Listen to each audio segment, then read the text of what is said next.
Hello viewers and welcome to the Mworia Network. Like I told you, we are changing lives. We are changing the lives of our elderly in our country. We are moving from county to county, checking on the issues affecting our elderly, looking for solutions and talking to stakeholders about what it takes to make our elderly live a dignified life. Sure. Today, I'm in the county of Kisii, and I'm just about to talk to Obino, Nyambane, the Kisii County Government at the Directorate of Culture. And Mr. Obino. Yes. Welcome to the show. Thank you. Now, today we are going to talk about culture. Yes. Since you work in the Directorate of Culture. Yes. And I've seen you in several places in these occasions to do with culture. Yes. Today, our culture, we are not talking about many things, but we are going to talk about the culture, the structures of the Abakusi community, and how the wazees worked, the roles of wazees, and how did the structures take care of the elderly when the Abakusi community used to be. I'm saying used to be because now things have changed. No. And then I would like there could be some still be. Yes. And I would like you to tell us the difference between them when being works and now. Oh. Yes, welcome. Lucy, welcome to Kisii County. As you have heard, my name is Obino, Nyambane, and I belong to the Directorate of Culture, and I have passion in our culture matters and the cultural issues of our people. I want to state on the onset that structures of culture and tradition of communities that are African were very organized in all their forms of rendition when it comes to life and being, because they took care of who you are right from the process of birth to death. What do I mean by that? In our culture setup, when you were born, your identity was identified by an elulation, if you are he or a she. And the moment that elulation has taken place, your life is structured, even before naming. So, part of your structure in life was the naming ceremony. Are you with me, Lucy? The first ceremony. Yes, the first ceremony of naming. So you are named either he or a she, and that gives you identity. I want you to get it very clear that from the onset, when your identity is discovered in our system of administration and the structures of community and tradition and culture, your life is organized. So, if you are a boy, it was known, your name was given as per tradition, and it was known that you will stay with your mother for some period of time, and then you are transferred to the boys section and the men and the elders. So you know your role. You know your structure. You know your structure. If you are a girl, it was defined. You stay for some time and then remain with your mothers, and you are taught the role of being a woman in society and how to be a treasurer of the community. You know, women were treasurers, men were searchers.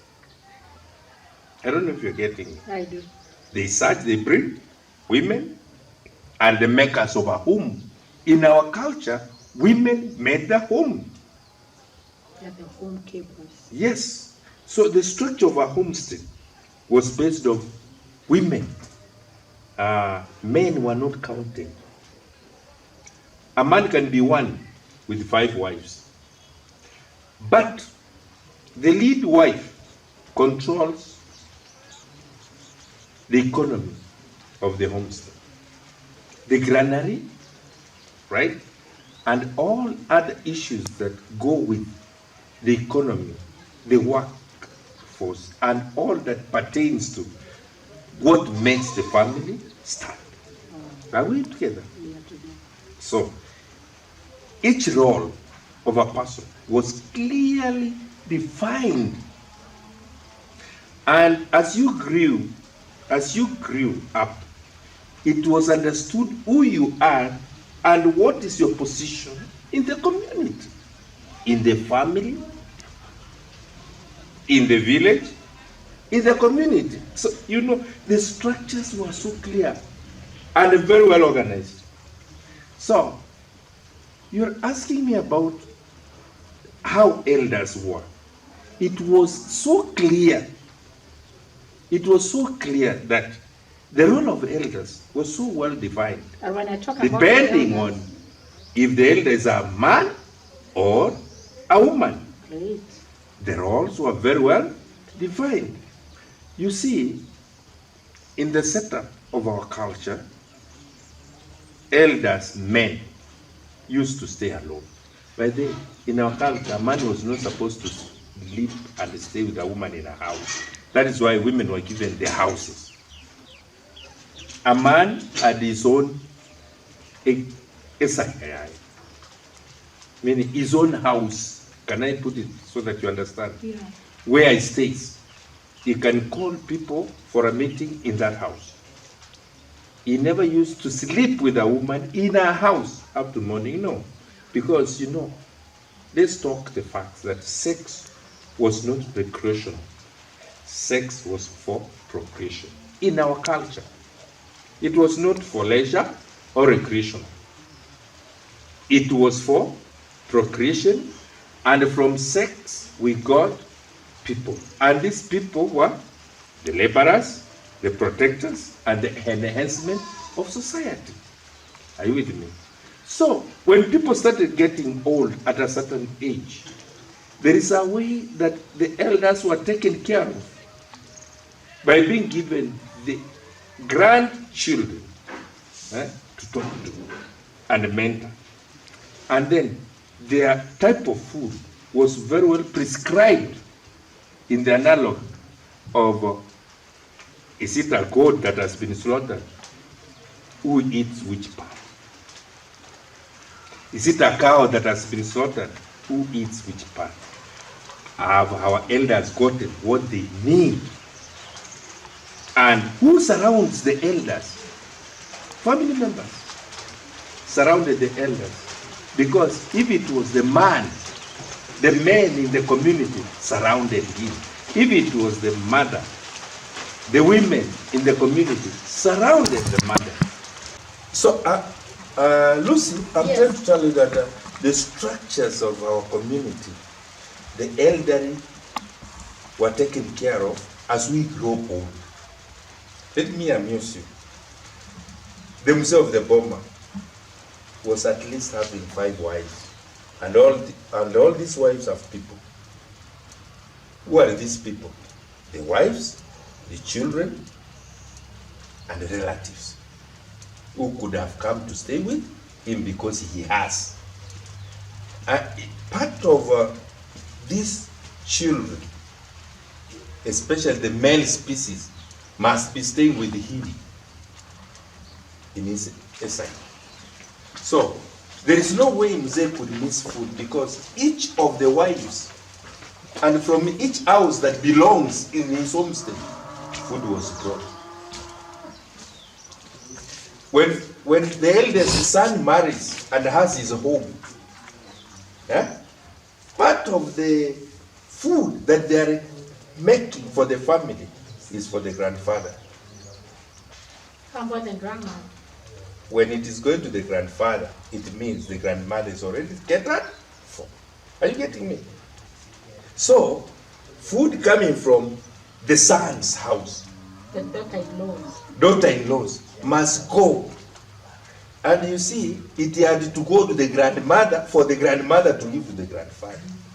Oh, so the grandma is the one who served the grandfather. Yes, nobody else. How?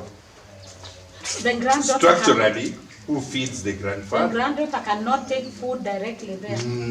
Unless sent by the mother. Oh. Sent in a special way. Because there were structures of feeding. There were structures of feeding. So, it was constant and it was known.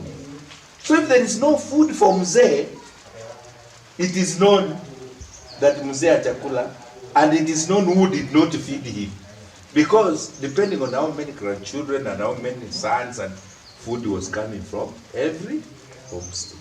Are you understanding me?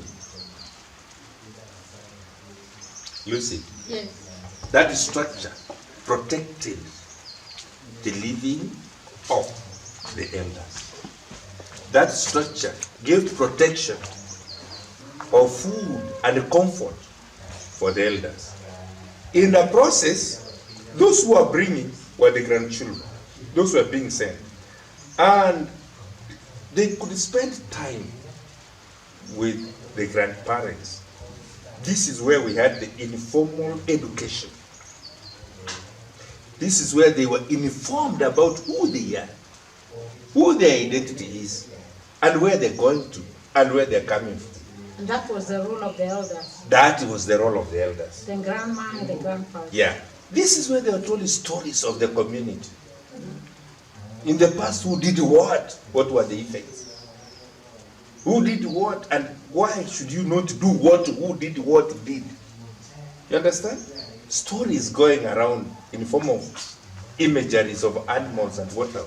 Parables. They were told in form of parables, in form of sayings, in the form of wisdom sayings that were a preservative of the elders. So the elders were very well taken care of, and their knowledge, their indigenous knowledge that was traditional, was passed over orally. Even the constitution of life, you know, the constitution of people was not written. It was in what we call emegiro. Emegiro. Oh, Megiro. Emegiro, in English, I can just term it as the constitution. In Kiswahili, I can say it was referred to taboos. Do's and don'ts. You know, that explains the nature of community, and that explains how we should live. So, the elders will tell the young people who bring them food as they stay and talk for some time before they go back to their houses. Don't do this. Do this. When you grow up, don't do this. Do this. Sing this. And then they sing them songs and lullabies. And most of our songs captured the history and tradition and cultural heritage of our people. They were not just rap music. No. They were not just rap music. We had sacred songs for specific times. For heroes. We had songs for marriage. We had songs for birth. We had songs for death, duchess. For weddings. We had songs for weddings. They were specific and tied to. Do you see, you get me? Yes. So our elderly were very well taken care of until they died. And in our community, when an elder passes on, depending if it was a he or a she, there was a way the funeral was conducted. It was not just here and there. No. It was just thrown to the grave. No. If it was an elder who had more than 5 wives, with a lot of cattle, with a lot of animals, dogs and cats and hens and grandchildren, that was a respected person in the community. Wow. So That was richness. that was wealth. His death could add to give a reminiscence. It had to give an ornament of who he was. One, where his grave will be was identified. Two, who will strike the first soil for the, how do we call it, the grave? Oboina was known because it was patriarchal. It was never matrimonial. So he was identified, and his cow, that is his bull, was also identified. So immediately he does that, he's given his cow. Because that was respect of structures of burial. Mr. Obino, with all these structures, And they were very beautiful, like I would say. Everyone knew their role. Yes. Everyone knew where they belonged. Yes. Everyone knew what to eat and What to when, do. what to do. Yes, and how to dress. But with the coming of religion and education, I think things have changed. And now there's change. Let's talk about the change and the culture and how it has affected the taking care of our elderly people. When you talk like that, I become bitter. In one way or another. Because one, the benefits of education, the fruits of education seemed to be very good then. The fruits of Christianity looked wonderful then. But as we look at it now, it disoriented us from what we were and our structures to the disorganization that we had in as per now. One, the laws and constitution of new governance that is national, that is not communal. You know, we were not involved. You can say the constitution involved, but public participation, that is just there. But the community was not involved in this making of new laws and what. So the landings of where we are, people have gone out to seek for jobs because they have been educated. People have gone out due to Christianity because it had enlightened and taken them away. That family structure has been destroyed. Are you with me, Lucy? Yes. The family structure has been destroyed. The kids who are taking care of the elders are no longer there because their parents are not there. Watu wameenda wameoa, wameishi mijini. So, huyu mzee amebaki peke yake. When they were elderly, even they were given wives, the last wives who we were calling maids, to take care of who? Of the elderly. Hakuwa anaachwa hivyo. Because this last wife could also become what? Could also become the wife of the eldest son for care because it was patriarchal, kama amepata mtoto. But now that has gone. So huyu mzee anakaa peke yake, ana mtu wa kumchunga. That is the first impact of education and religion. Impact two is the constitution. The constitution has allowed that the females who have been married elsewhere can come back and be given land. It has caused a lot of pain and issues to homesteads that were catered for culturally, but not constitutionally. Are you with me? So, you realize that these cultural homes, there are ladies and women who are coming back and saying, in our family, we were only 9 ladies. There was no man. So, who are these men occupying our land? They have forgotten the culture that assisted in the continuity of the patriarchal life, which was done culturally by their mother. But Mr. Obino. Their mother. I don't know if you have understood me, Lucy. Yes. Their mother married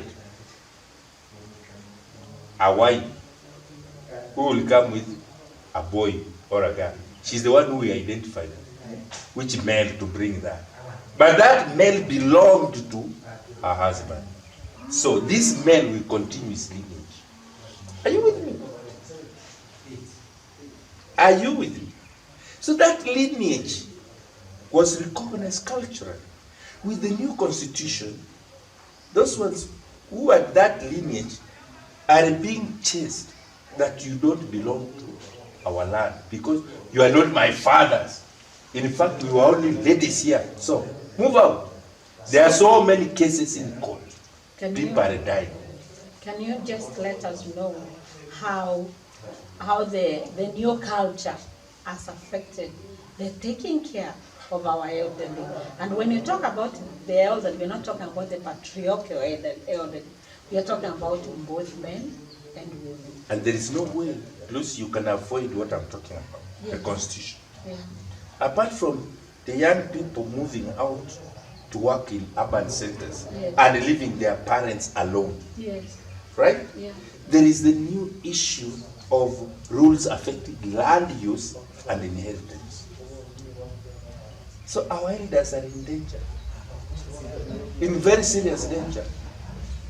I don't know if you are seeing what I'm trying to explain to you. I do. One, for those who have been left, they are there. And you just find mama, na papa.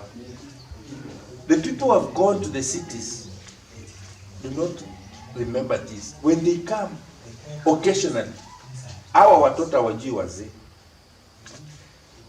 There are families who have sent their children home, right? From the cities and urban centers. When they come home and they find the old people, because they don't associate with them as they grew up like in the traditional structure, they see them as very ugly. Take this from me. Not just ugly. The ugliness is associated to witchcraft.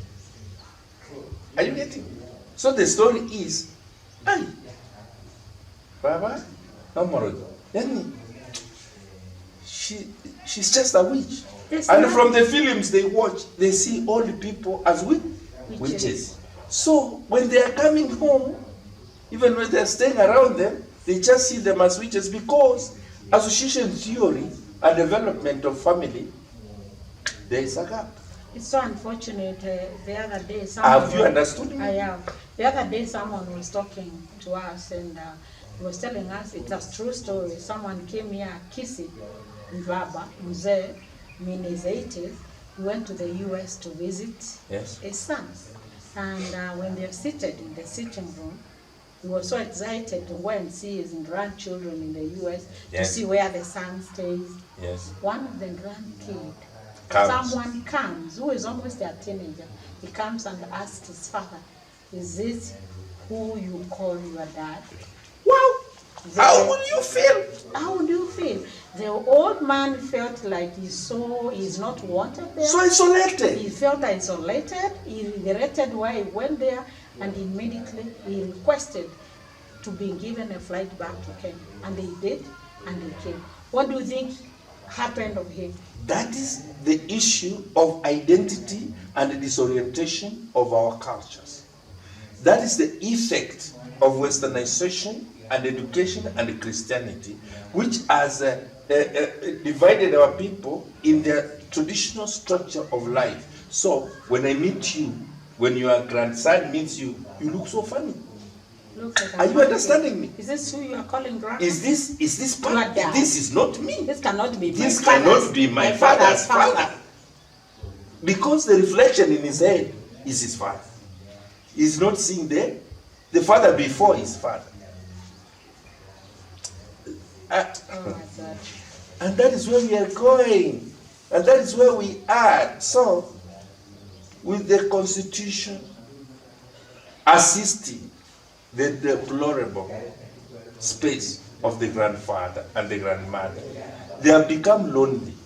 And then there is another new aspect coming up in our community.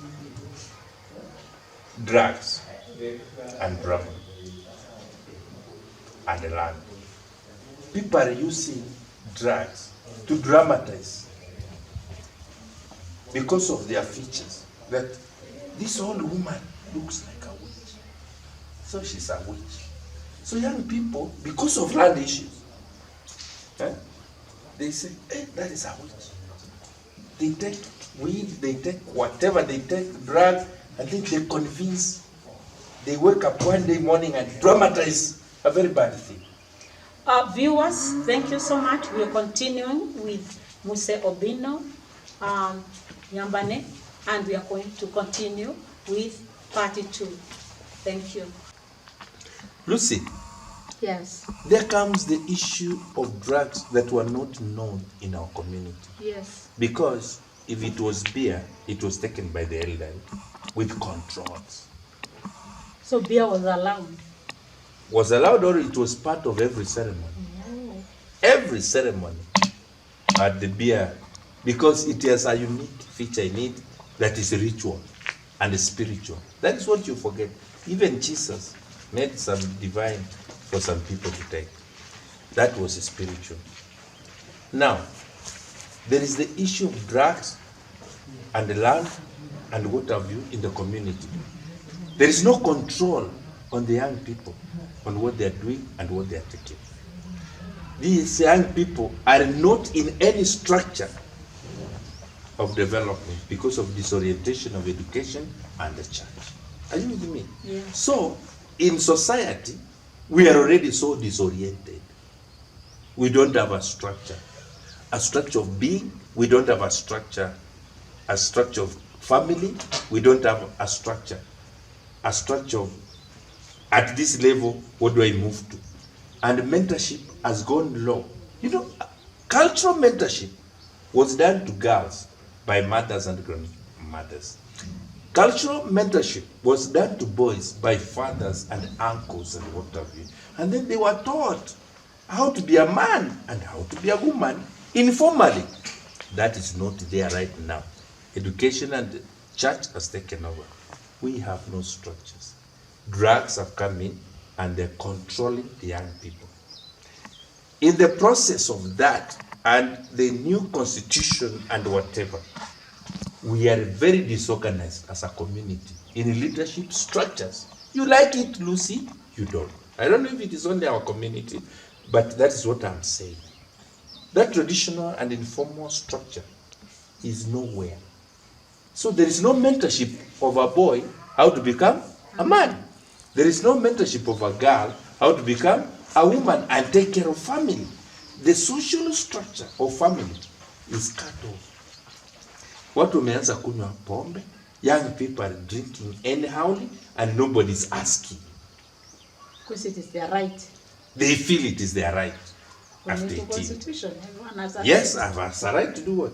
By the way, these rights are really affecting the cultural constitution. So we don't have it, and nobody's caring of the age. So our grandparents and our fathers have a rough time to survive. Very rough.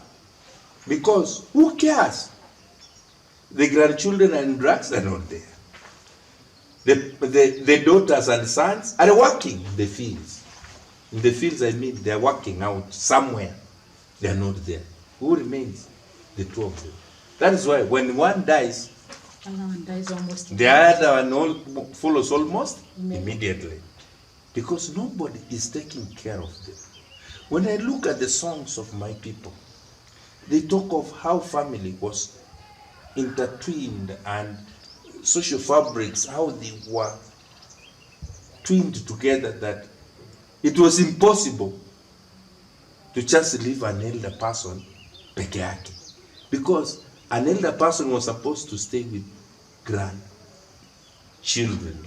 And apart from that, it was the role of the elder to transfer the oral narrative of our people to the young people. It is not there. So we don't have a future in our young people when we come to talk about natural identity of who I am in the universe. Besides that, by 2050, Mr. Obino, did you know that the elderly will be more than the young people today? And yes, the young people, every family today is having 2 children, 1 child, or none. So by 2050, wazee ndio watakuwa wengi kusinda vijana. And the other thing you are not looking at, is that these wases who are going to be many will be the women. Why is that? The men may not be there. Just look at families who are a majority in homes. 5 girls, 2 boys. 9 girls, no boy. Just look at families across Kenya. I don't even think that, because the statistics, if you look, the census, they are almost equal. But I don't know if it is correct or not correct. Like if you go to people who have retired, like men, they die almost like 3 or 4 years after retirement. So we have more older women. Why is that? We have more older women because women can sustain some ills in society. But men don't live long because they cannot sustain what women can sustain. With what? Naturally, the man is a weaker sex. Really? Yes, the woman is the stronger sex in life and the spans of living. Traditionally, even culturally, they are more elderly women in the community than elderly men. That's a fact. And there are more women in society than men. That's a fact. So if that, both men and women, by 2050, there will be more than the young men and young women, what do you think will happen? What do you think our government should do? Obino, having working with the Directorate of Culture, I would like you to look at I could have wanted the governments. Look at the camera. I could have wanted the governments, local and national and international, to think of the elderly and think of how to structure that when they retire and go back home, they have activities to do and mentorship to do for the younger generation, and to tell them the stories of the past so that they have an identity for the future. Because there is nothing wrong in establishing the residence for elders in a community. It was there traditionally. Are you getting me? It can be there. It was there traditionally. It can still be there in this modern time, so that we pay some little fee and have homes for our parents, and then we have programs and excitement to make these people happy. Then society can have happiness. When we are killing and maligning and making sure that we are not advancing these people to be happy, and we're killing the men by ignoring them, it's not fair. It's not African. It's not good. Do you think it is possible? Yeah. The government can do something? Yes, with the stakeholders like Lucy and others who have seen where the problem is. Thank God.